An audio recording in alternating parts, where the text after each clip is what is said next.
everyone, welcome to Reading with Eve. Let's get on with the bookish video. Today I'm going to recommend you books based on random tropes in alphabetical order. So kind of like ABC of tropes that I pulled off TV tropes, but it applies to books as well. I think they have a little bit of everything. So I just went, A to Z and had a look to see what tropes I had recommendations for. And this is what I came up with. You'll see shortly. For some of them, I have multiple examples. For others, I have just one. But, some is better than none. And I'm hoping to maybe make another video like this in the future with a different set of tropes, A to Z. But we'll see. So, without any further ado, let's talk about the books. So, the first book that I have to recommend is for After the End, which according to TV tropes is what the world looks like in the aftermath of a terrible disaster. So as you can imagine, anything post-apocalyptic goes. And I just have to talk about this book again. Will I ever shut up? No, not at all. And This Is Not a Test by Courtney Summers. It features Sloane, who is a depressed and suicidal teenager who gets stuck in a high school with her peers in the midst of a zombie apocalypse. It features a lot of topics of what do we live for, what do we have to live for, even in situations that are against us. And it shows Sloane how to reconnect with people again. So I would say because of Courtney Summers' masterful writing, this feels more like an exploration of someone's depression and mental health, and the zombie apocalypse is more like a backdrop to that. Of course, the plot kicks in and deaths happen, bad things happen, so it definitely is still a horror book, but it is so much more than that. It talks about a lot of important stuff, and that is some of my favorite type of horror, if I may be honest with you, which I'm sure you figured out already by some of my faves. But yes, if you were to read any post-apocalyptic book, then make it this one. Alone with a Psycho, which is a defenseless character, is alone with a murderer who wants to kill them. Pretty self-explanatory, right? So for this, I have 3 recommendations actually, and they are all some sort of survival thrillers. So I have Run and Red by Noelle W. Ichley. It's about 2 girls who are on a way to a party, and they find out that there's a car following them, trying to run them off the road.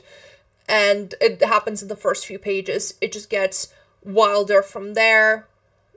They can't get help, and these people are relentless on hunting them down. So yeah, definitely would recommend for like a fast-paced, just snappy thriller. Then I have Cover Your Tracks by Deiko Sofanordi. This is about a pregnant woman who is on a train that's hit by an avalanche, and she, along with this former army guy, are the only survivors of the tragedy. So they hole up to wait for help, but our main character soon realizes that the help's not coming and that the person she is with is a bit of a crazy person.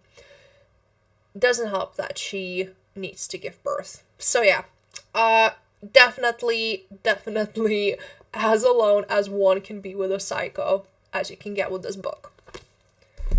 Then I have a very, I would say, disliked book in the thriller genre, and that is Survive the Night by Riley Sager.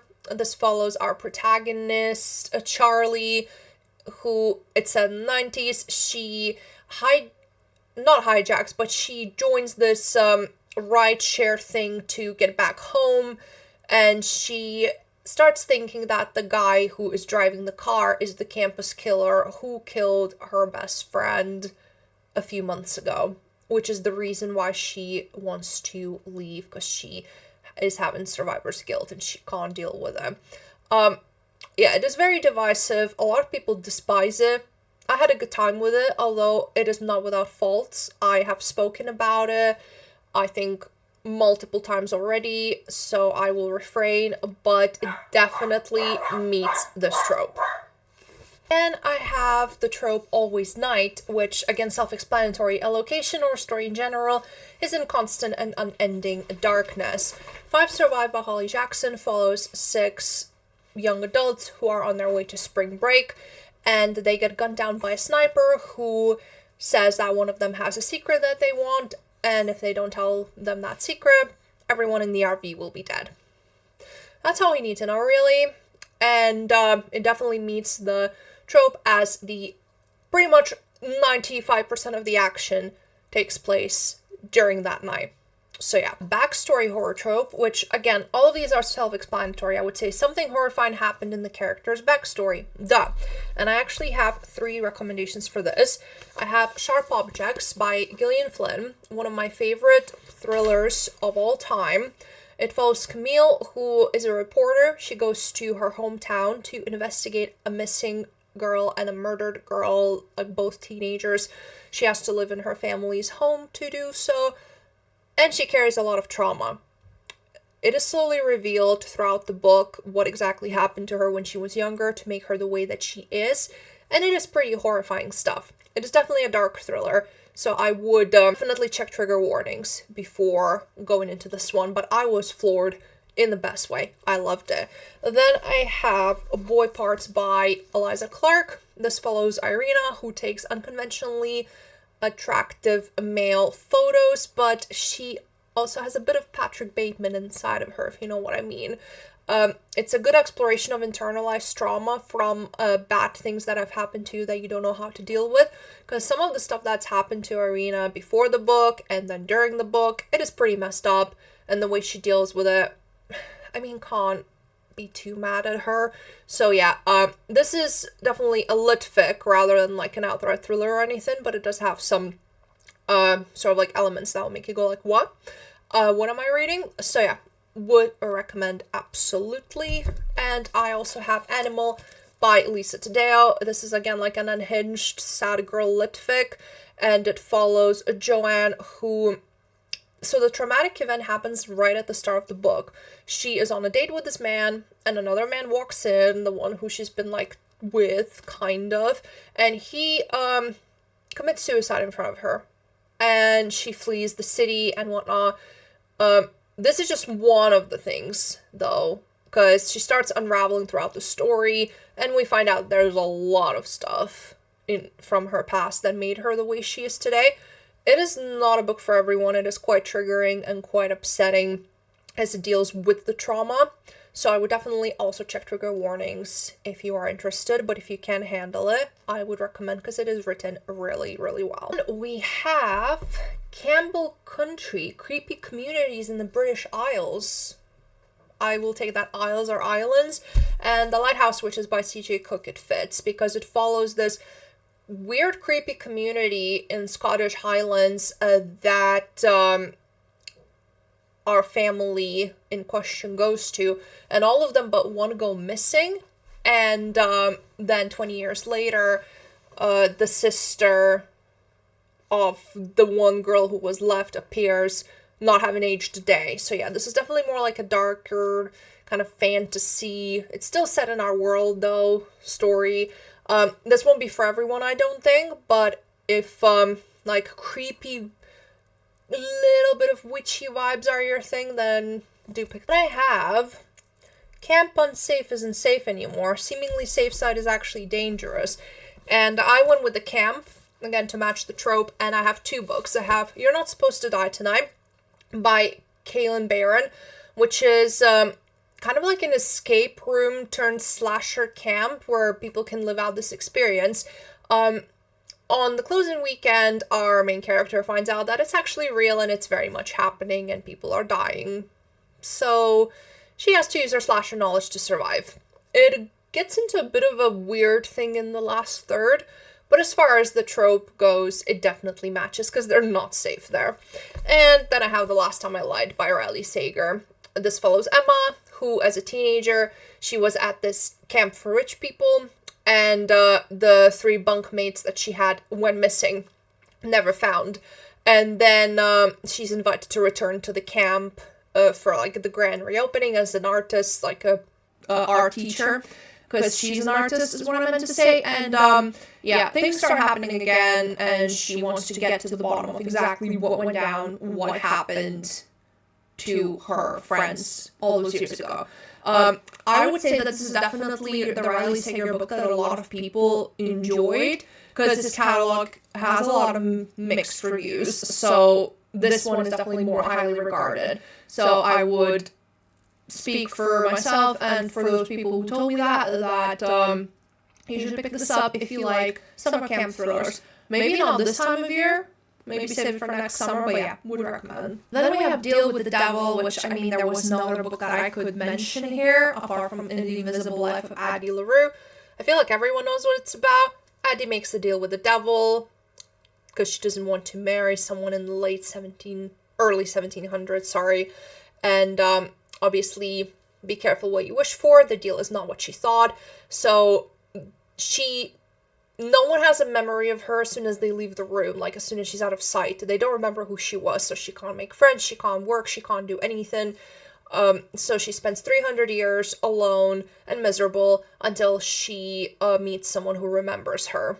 And yeah, there's a lot to unpack in this book, which I'm not going to do here now. But considering that A Deal with the Devil is literally what kickstarts the story and keeps it going, it matches the trope. Therefore, it works. We have a trope dwindling party where the group of survivors is getting smaller and smaller.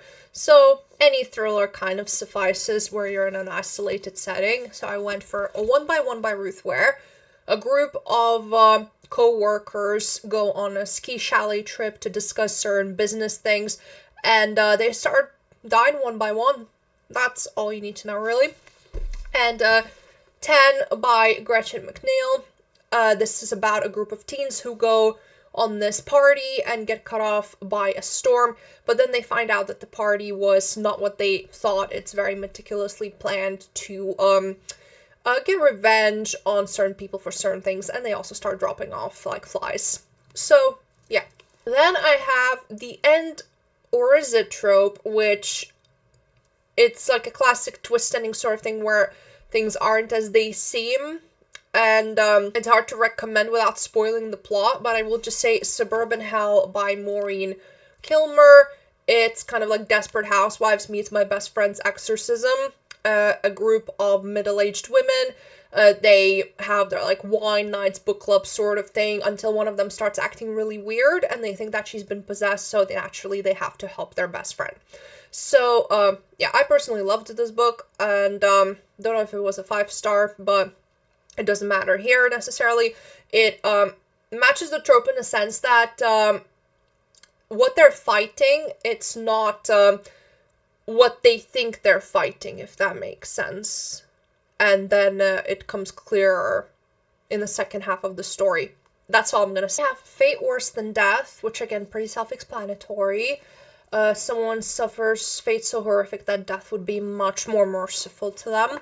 And I'm gonna go with Then She Was Gone by Lisa Jewell. It's about a missing teenager who just vanishes into thin air, and then her mother, nearly 10 years later, meets this man with a daughter who's a spitting image of her missing child.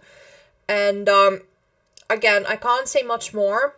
If you've read this book, then you know what I'm talking about, but I'm just gonna say that as much as death is horrible, there are certain things that are worse than that, and this book definitely meets that criteria. Then I have Ghost City, which a former metropolis now in ruins, definitely a sign that something went terribly wrong.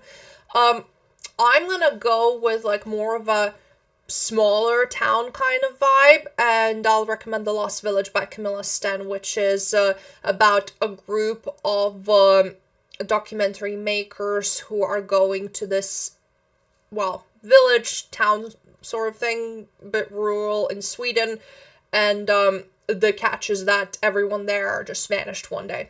There was no one left, and they want to see if they can find something that the police didn't, and, you know, potentially gain worldwide fame.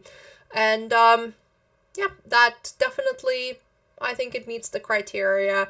I don't have a physical copy, but yeah, I would recommend. For a haunted house trope, I'm not going to recommend any books here because I have actually already made a video that talks about horror book recommendations that contain a haunted place trope, like house or I don't know, hospital or whatever. I kind of forgot what books I talked about there, but if you want to check it out, I uploaded it, I think sometime like late last year or early this year. So there's like, I don't know, 5+ books on there if you want to check that out. Then for The Humans Are the Real Monsters, I have 2 books that are some of my all-time favorites now. I have The Weight of Blood by Tiffany D. Jackson, a Carrie retelling of a bullied girl pushed too far in a super racist small town in America.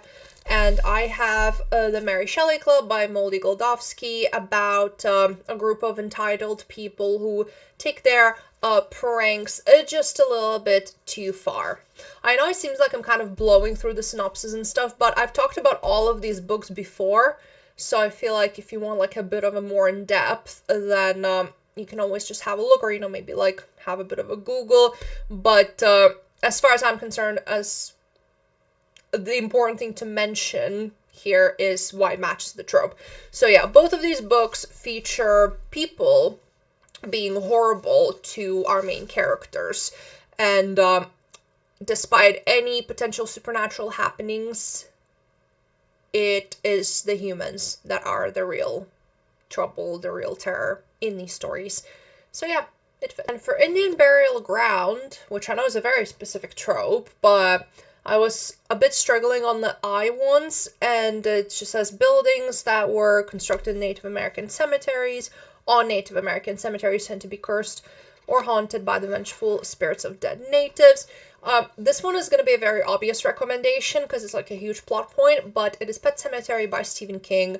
As far as I'm concerned, probably his best book, and I think we all know what it's about, but just in case you don't, it is about a family who moved to this small town, and they find this pet cemetery where kids can bury their pets, but there is a ground like behind it that can essentially bring things back, even though sometimes you really shouldn't.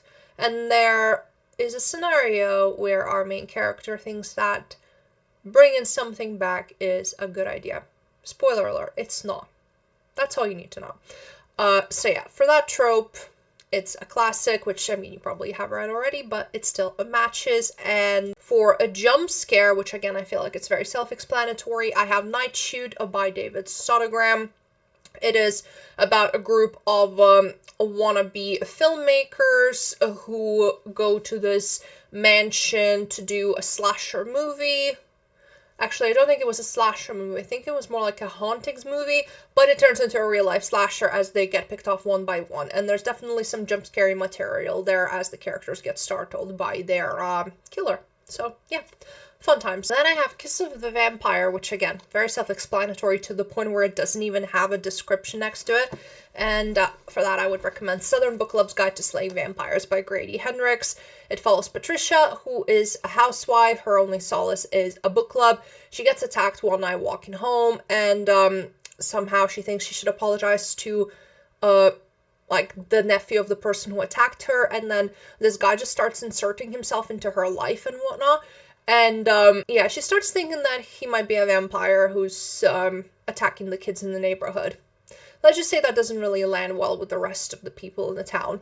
But yeah, I have given my lengthy opinion of this book before, but as far as I'm concerned, I mean, it has vampires, and there's definitely some weird kissy stuff involved. So it matches, but yeah, I'd still recommend it, even if it wasn't like an all-time favorite for me. Then for A Love to Dismember, I have A Petrified Women novella by Jeremy Ray, and it follows our main character, Harley, who wants to prank her boyfriend back because he takes some practical jokes a bit far, and she is waiting for him in his apartment, but he comes back with another girl, and then he kills her.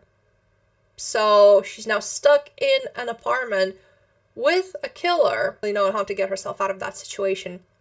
That's all you need to know, because it's not even 100 pages. It's very short, not very sweet, considering the subject matter. But yeah, definitely makes you look at the people you're with in a different, suspicious light. Standard stuff. Oh, then I have Menstrual Menace, which is an interesting choice to name your trope, but I am going to have to go with Carrie on this one. I feel like everyone knows. I literally mentioned it by name earlier on. It's about a girl who is repressed at home, bullied at school, and she discovers she has telekinetic powers, and once her bullies take it too far, she snaps.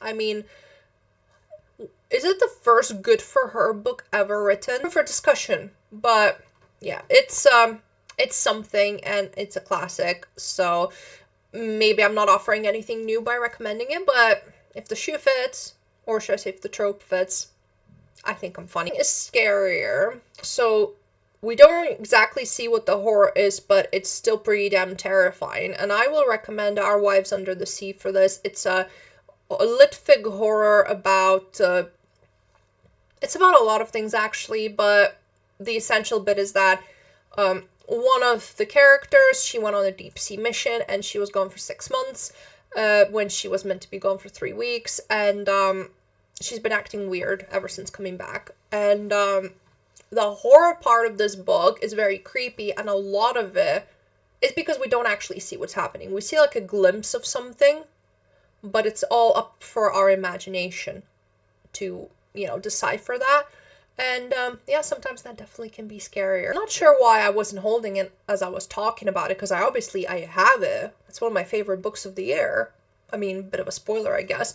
But I don't know why I wasn't, because I like to hold the book in my hands as I'm talking about it. But yeah, so definitely read this. If you were going to take any recommendations from this video, I would say this is one of the few that I would stake my head for you to read. Maybe I'm being a bit dramatic, but you get my point. Then I have The Occult Detective, someone who investigates supernatural activity. I'm going to count episode 13 by Craig DeLuey as a recommendation for this, because you have a reality TV film crew who are, shocker, going to investigate supernatural activity. So yeah, I've again spoken about this book in some length in the past, but it definitely matches what you're looking for if you're interested in this trope. Police are useless, which, I mean, speaks for itself, even though for some reason there's a whole paragraph. And I have 2 books, both YA thrillers, Good Girl's Guide to Murder by Holly Jackson, and Sadie by Courtney Summers. This one, we have Pip, who investigates a cold case solved cold case, whatever, for her senior project, and discovers that there's a law that the police didn't do, of course, and takes it upon herself to solve it. And Sadie is about a quest for revenge. After Sadie's sister is found brutally murdered, she knows who did it, and she's out to get this person. And then we also have a podcast element, but the police, as usual, they are not great at their job here as well, because if they were, half of the events in this book wouldn't have happened. So yeah, definitely think it matches. And I also love this book so much, I would recommend it to anyone and everyone. And I'm actually trying to force people to read it, because I love it so much. And if they hate it, I'm gonna cry. So yeah, Run or Die. It's a little bit of a loose one, but I think it still applies, because surviving is a huge theme of this book. As the title says, I'm a survivor, by J.F. Gonzalez. And this is an extreme horror that follows Lisa, who gets kidnapped by people who want to make a snuff film with her. As you can imagine, it is brutal, and it does turn into a bit of a thriller in the second half, which is something that I should mention, I think. But a lot of it is Lisa has to think on her feet, and she has to just take the moment and, run for it, or she is toast. And not in the nice buttery toast way. But yeah, definitely not for everyone. Check all the trigger warnings in the world. But for those who can stomach it, I would recommend. For Sea Monster, I mean, what an explanation. A monster that lives in the ocean. I never would have thought that that's what a sea monster is. I don't know why I'm getting sassy, probably because I'm hungry, but, that's neither here nor there. except to, show you that I love food. But yeah, we have Into the Drowning Deep by Mira Grant. This is mermaid horror about this deep sea mission to look for mermaids after there's footage that they destroyed this mockumentary style of like entertainment show. Like they kill people on that set, and some people are like, oh, this is a hoax material footage, like this is a lie, and some people are like, oh, this is real, mermaids exist. So you have like the second operation going to investigate it, and then things go down. And it's definitely a slower burn, I would say, so just be prepared going into that. But yeah, overall, it was an interesting experience. Then for the slasher, like stock slasher, this isn't like exactly that, but I would still think that, like, I wanted to find an excuse to recommend it. Basically, I would think that it somewhat qualifies, as you have people being a little bit too hard to kill in this scenario, and that is Savage Island by Bryony Pierce. You have this group of friends who get invited on this like project with a £1 million prize, and they go on that island to see what's what, and they find out that it's actually not like some kind of geographical thing or whatever they thought it was, but it's actually like a Hunger Games type of kill competition where it's team against team, and they have to kill to survive sort of thing. But yeah, I know it's not exactly a slasher sort of thing, because there are no like Michael Myers monsty killery sort of things, but I think that they kind of become very monstrous doing so. Does that make sense? Anyway, I just think this is a good book, and I wanted an excuse to recommend it. Sue me. I don't have money. For Two-Faced, it's kind of hard to recommend, because I feel like for a lot of like thrillers or horror stuff like that, saying that something's two-faced or a situation's not what it seems, it's kind of like spoiling the plot. But I mean, yeah, it's kind of hard, but to be fair, if you take a zoomed in look on my shelves, there are lots of thrillers that kind of match what you're looking for. And to be fair, a lot of the ones that I talked about already, I think they kind of meet that trope as well. So yeah, I'm cautious about actually recommending stuff. But yeah, just know that, to be fair, most of the thrillers that you pick up would probably match this. For the Quarantine with Extreme Prejudice, to be fair, the only one I could really think about for that was Wilder Girls by Rory Power, even though it's not like my favorite by any means. It matches the trope perfectly, because it's about this boarding school of girls who are cut off from the rest of the world after this pandemic of this disease that causes their skin to go all messed up and like their body parts go all weird and whatnot. And they're literally just trapped. They have nowhere to go, and they won't let them out. So, yeah, I would say just check some reviews, because it's definitely not a book for everyone, but it meets the trope. And for Uncanny Valley, it's a very specific one, because I also struggled a little bit with this one, but its characters consider something that isn't alive or real to be disturbing for being too lifelike or realistic to appearance.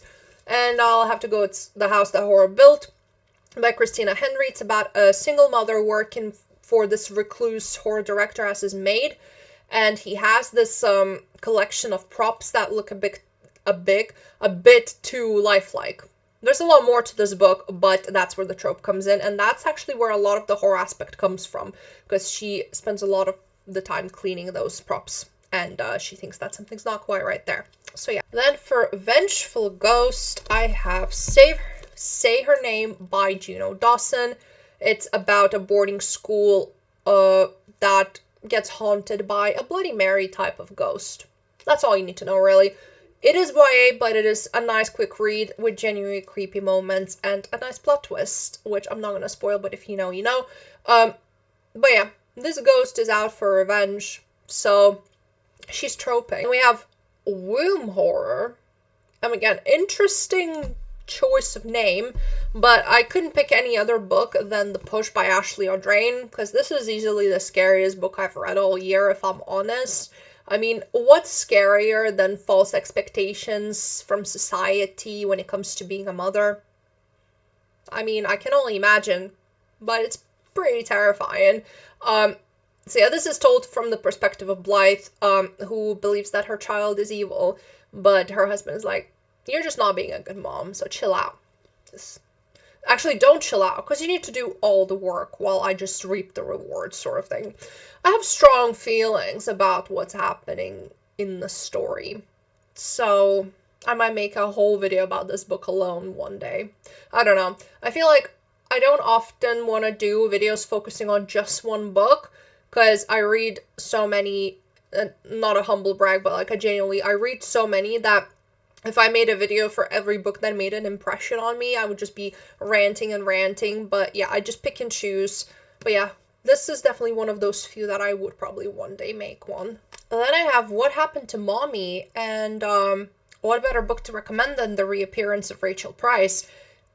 Belle's mother disappeared when she was a toddler, and then 16 years later, she reappears when they're filming a true crime documentary on her disappearance. And Belle is very suspicious because her story doesn't add up. So she kind of starts investigating against her own mother to figure out the truth. And she gets to it, only it's not exactly what she hoped for. I talked about this book a lot already, so I won't do much more, but it definitely meets the trope, considering it's literally the first chapter is asking the question, what do you think happened to your mom? And she's like, well, should I know? But yeah, definitely one of my personal favorites of this list. But I would say that maybe if we were gonna duplicate, stuff like Suburban Hell and This Is Not a Test could fit those respectively, because the tropes I had was Your Soul's Mine and Zombie Apocalypse, but as much as I thought, I just couldn't really get to them. So yeah, that is pretty much all I can think of, but it would be a duplicate. But I do hope to eventually get to the point where I have like multiple recommendations for multiple tropes. But regardless, even if this was books that I already spoken about in the past, you know, maybe if you've read some of them, I still hope that this was a fun video. And if you do have any more recommendations for these sort of tropes, then please do drop a comment, maybe subscribe. I would love to have you here, and I hope to see you next time.